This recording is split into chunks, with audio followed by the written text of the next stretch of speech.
بڑے لوگ ہیں جو قرآن سیکھ لیتے ہیں اور اس کی بنیاد پر کہتے ہیں کہ ہم عمل کر سکتے ہیں، رقیہ کرنا شروع کر دیتے ہیں۔ بہت سے لوگ ہیں جو یہ سمجھتے ہیں کہ ہم دوسرے لوگوں کا آسیب نکال سکتے ہیں، لیکن وہ یہ نہیں جان پاتے کہ شر اور خیر کی اصلی لڑائی تو ذات کے اندر ہے، آپ کی ذات کے اندر۔ یہ کسی کے اوپر جو جن آ گیا ہے وہ شر اور خیر کی اصلی لڑائی نہیں ہے، اس سے بڑی لڑائی آپ کی اپنی ذات کے اندر شر اور خیر کی لڑائی چل رہی ہے، وہ ہے۔ اگر شیطان شر پہ ماتا ہوا تو اس کو کون سے شیطان نے قائل کیا تھا؟ اس کے نفس نے قائل کیا تھا۔ تو آپ کے نفس اور آپ کے قلب کے اندر وہ جو اللہ تعالیٰ قرآن میں فرماتے ہیں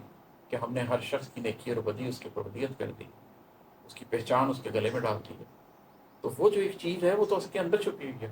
تو اگر ہم نے اس نفس کے آسیب کو اپنے دل میں ہی رہنے دیا، اگر ہم نے نفس کی ساری کاریگری اپنے اندر ہونے دی، اور پھر یہ سمجھا کہ کیونکہ ہم نے قرآن کی کچھ آیتیں یاد کر لی ہیں، کیونکہ ہم نے کچھ طریقے سمجھ لیے ہیں، تو ہم آسیب نکال سکتے ہیں، ہم عامل ہیں، ایسے عامل ہونے کا کوئی فائدہ نہیں۔ عامل آپ تب ہیں جب آپ اپنی ذات کے اندر چھپے ہوئے شر کو نکال دیں۔ عامل آپ تب ہیں جب آپ یہ ریئلائز کر لیں کہ آپ کی ذات کے اندر ایک مسلسل گمسان کا رن ہے جو مرتے دم تک قائم رہے گا، اور آپ نے اس جنگ سے جیتنا ہے، اس جنگ کو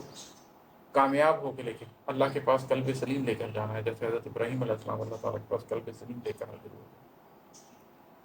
اور ہے کہ کاش ایسا ہو کہ جنت میں کہوں میں دوستوں سے شان حق نے حشر کے دن، کاش ایسا ہو کہ جنت میں کہوں میں دوستوں سے شان حق نے حشر کے دن، کر لیا اعراض میری لغزشوں سے اور مجھے رحمت میں داخل کر دیا تھا۔ آخری سانس تک آپ یہ نہیں کہہ سکتے کہ بس میری نجات ہو گئی، میں بچ گیا، میں ایک اچھی زندگی گزار لی ہے۔ ہاں کاش ایسا ہو کہ جنت میں جب احباب اکٹھے ہوں، وہاں ہم دوست بیٹھے ہوں، تو وہاں کہیں میں اللہ سے وہاں کہیں میں دوستوں سے یہ ذکر کروں کہ یار حشر کا دن جو گزر چکا ہے، اس دن اللہ تعالیٰ نے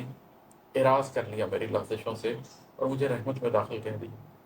تب جا کے حقیقت میں آپ یہ کہہ سکیں گے کہ ہاں میں بچ کے آ گیا ہوں، اس سے پہلے نہیں آپ بچ کے آ سکتے۔ حضرت ابو بکر رضی اللہ تعالیٰ عنہ فرماتے تھے کہ اگر میرا ایک قدم جنت کے اندر اور ایک باہر ہو تب بھی مجھے یہ دھکا لگا رہے گا کہ مجھ سے سوال جواب نہ کر دیا جائے۔ جنت میں دونوں قدم پڑنے کے بعد ہی آپ سکون میں آئیں گے،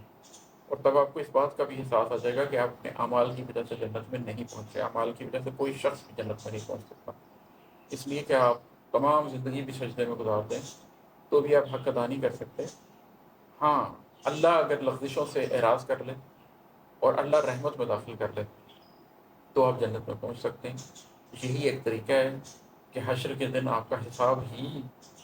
ہلکا لیا جائے یا آپ کا حساب نہ لیا جائے۔